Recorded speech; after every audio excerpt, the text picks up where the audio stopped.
Goeienaand geliefdes en hartlik welkom weer vanaand as deel van ons woensdaeaande biduur geleentheid.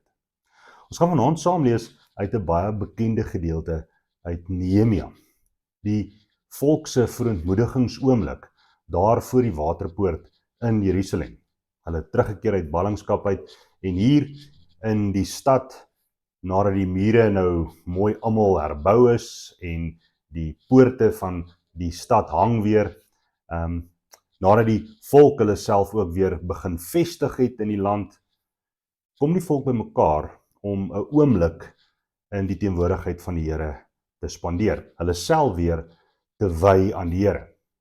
Dit herinner ons aan wat ons Sondag gehoor het in die erediens, in Josua hoofstuk 8, hoe die volk daar in Sichem, tussen die berge van Ebal en Gerizim bymekaar gekom het, om hulle self te herverbind, die verbond te herbevestig met die Here hulle God.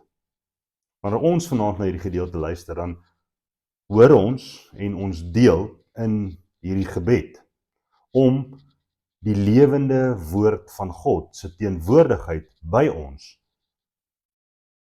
te beleef, te ervaar, verseker te word van sy trou en dit wat hy vir ons gedoen het in die verlede, maar ook herbevestiging te kry vanuit sy woord uit dat hy steeds met ons is.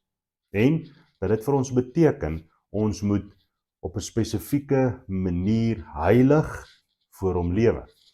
Ons hoor dit in vanmôre se gedeelte. So kom ons blaai na Nehemia hoofstuk 8 toe, dan lees ons 'n paar verse daar saam en dan gesels ons so 'n bietjie hieroor.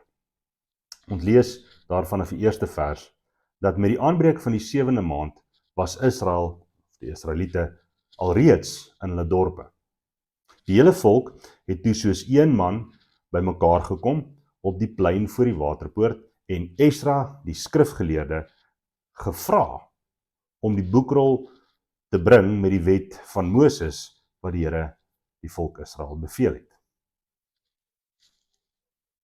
Esra, die priester, het toe op die eerste dag van die 7de maand die wet voorgehou aan die hele byeenkoms, wat mans en vroue ingesluit het, elkeen wat met begrip kon luister. Hy het vandat dit lig geword het, tot in die middel van die dag, daar voor die plein by die waterpoort, uit die wetboek voorgelees, vir die mans en die vroue, en die wat kon verstaan. Die hele volk het met gespitste ore geluister na die boekrol met die wet. Esra, die skrifgeleerde, het gestaan op 'n houtverhoog wat hulle spesifiek vir hierdie doel gemaak het. Esra het die boekrol voor die oë van die hele volk oopgemaak, want hy het hoor as die hele volk gestaan, hulle almal kon dit sien, en toe hy dit oopmaak, het die hele volk opgestaan, aandag en aandagtig geluister. Esra het die Here, die groote God, geprys, en die hele volk het met hulle hande opgehef geantwoord: Amen, amen. Dit is so. Ons hoor die wet van die Here. Ons voorneme is om daarvolgens te lewe. Toe het hulle gekniel en met hulle gesigte na die grond in aanbidding gebuig voor die Here hulle God. Ons lees vanmôre net tot sover. Geliefdes, ons hoor vanmôre dat die volk van die Here hunker, 'n diep behoefte het om na God se woord te luister. Hulle kom vanuit hulle dorpe, daar waar hulle self gevestig het, daar waar hulle weer begin het om te lewe in die land wat die Here hulle God, hulle voorvaders beloof het, kom hulle byeen om na die wet, na die woord van die Here te luister. Hulle vra spesifiek vir Esra om dit saam te bring, sodat hy dit vir hulle kan voorlees en sodat hulle daarna kan luister. Dis 'n oomblik van besonderse toewyding aan die opdrag wat die Here vir hulle gegee het, om as sy volk te lewe.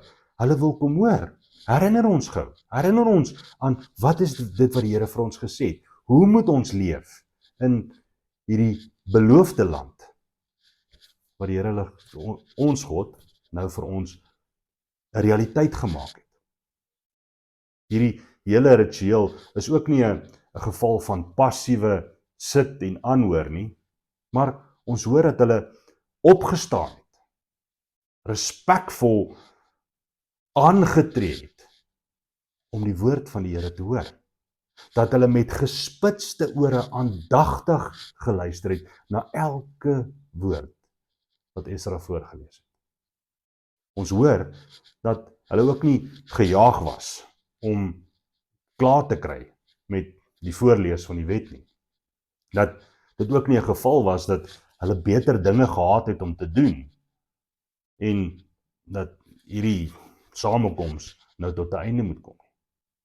Hulle daar gestaan met 'n behoefte om nog te hoor en nog te ontvang van die Here. Opgestaan en respekvol, eerbiedig en verontmoediging elke woord ingeneem, geïnternaliseer, sodat hulle dit ook kon gaan uitleef. Esra en die Lewiete het toe verder nie net seker gemaak dat die volk dit alles hoor nie, maar hulle het ook seker gemaak dat hulle dit verstaan. Ons lees in die verse wat ons nou nie vanmôre gelees het, die verse dat die Lewiete het omgegaan en seker gemaak dat die volk besef wat 'n wonderlike voorreg hulle het om hier te wees. Wat 'n groot verantwoordelikheid dit is vir hulle om weer in die land te vestig, om weer soos God se volk hier te leef.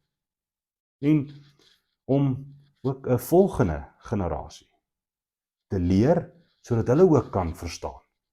Hulle ook sal weet wie dit is wat nie net hierdie land aan hulle beloof het nie, maar verseker dat hulle terugkom en dit weer kan bewoon. Ware geestelike herlewing, soos wat die volk na gehinker het, begin immers nie net by hoor nie, maar dit begin by 'n verstaan van dit wat ons hoor. Om seker te maak dat hoe ek na hierdie woorde kyk en hierdie woorde hoor, dit is hoe die Here dit bedoel het. En dit is wat die Here van my verwag in sy woord. As ons nie verstaan nie, kan ons nie op die regte manier glo en voel oor dit wat ons hoor nie. Dit moet begin met 'n kognitiewe sekerheid van wat die woord van die Here vir ons leer. 'n Korrekte begrip gaan oor in 'n korrekte reaksie. Ons het gehoor dat die volk dan met dankbaarheid, met hande omhoog, met 'n herhaalde amen, amen, reageer op dit wat hulle gehoor het. Dit beteken dat hulle verstaan en hulle is seker dat wat die woorde beteken is vir hulle. En dit herinner hulle aan wat die Here vir hulle gedoen het. En hulle is seker daarvan dat dit hy is wat dit gedoen het. Dit vertroos hulle ook in hulle moeilike omstandighede. Dit is nie maklik gewees om te resettle, hervestig in die land. Dit is 'n vertroosting dat die woord van die Here onveranderd gebly het. En steeds onveranderd is vir ons hier, waar ons nou ons wortels moet skiet, waar ons moet vrug dra as God se volk in die beloofde land. Dit bemoedig hulle ook om te gaan lewe soos wat die Here vir hulle gevra het. Vanaand se boodskap in aansluiting by Sondag se erediens oor die hernuwing van die verbond doen presies dit. Dit wil ons verseker dat ons Here Jesus Christus het ook die eise van hierdie wet vir ons kom vervul. Dit wil ons kom vertroos met die wete dat hy ook die straf, daar waar ek nog kort skiet en daar waar ek oortree, dat hy daardie straf ook gedra het. En dit wil my ook oproep en bemoedig om by my werk, in my skool en in die dag wat voor my lê, te gaan lewe soos 'n kind van die Here, wat die belofte dra, wat die vertroosting gekry het, wat die woord gehoor het, verstaan het en glo. En daarvolgens wil leef. Geliefdes, mag ons in hierdie dag en in hierdie week verder, in alles wat ons dink en sê en doen, so gaan leef. Amen. Ons gaan nou na die sake kyk wat ons op ons gebedslys het vir hierdie week. En ek wil vra dat ons oor hierdie spesifieke sake dan ook saam vanaand sal bid. In die eerste plek, soos wat ons altyd doen, sê ons dankie vir die woord, vir die boodskap en met 'n belydenis van geloof en ook 'n belydenis van ons sonde en ons skuld, kom ons na die Here toe.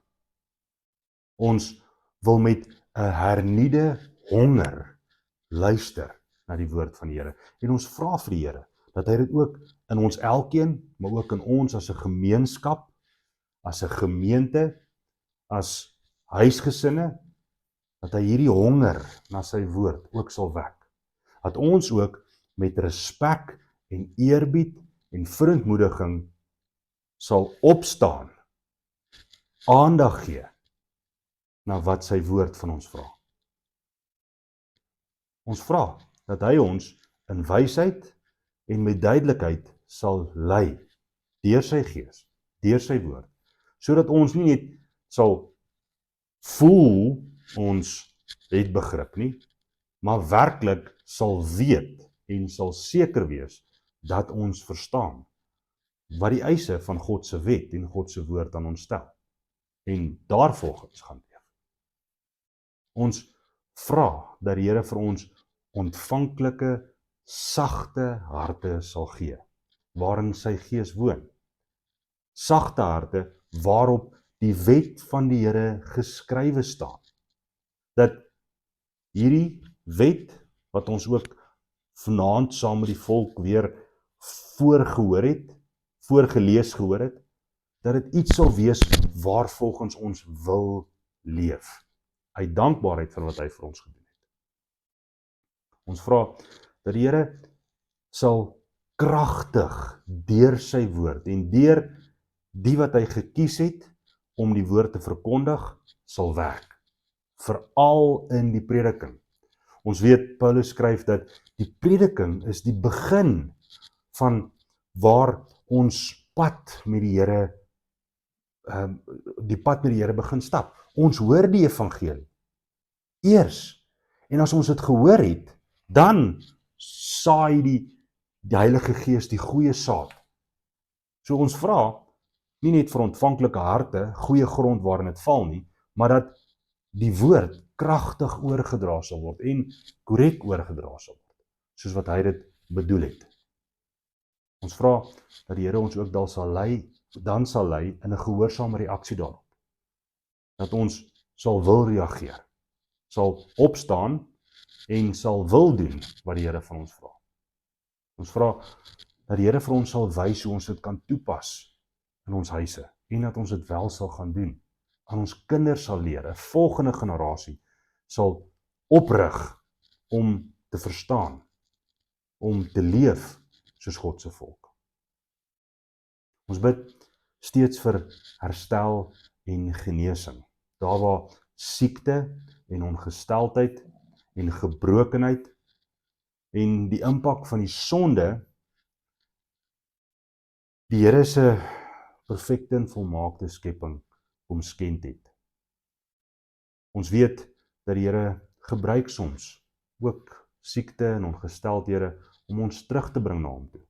En daarom vra ons dat hy, as dit sy wil is, ons deur daardie moeilike tye sal lei. En dat hy dit dan sal aanwend soos wat hy wil.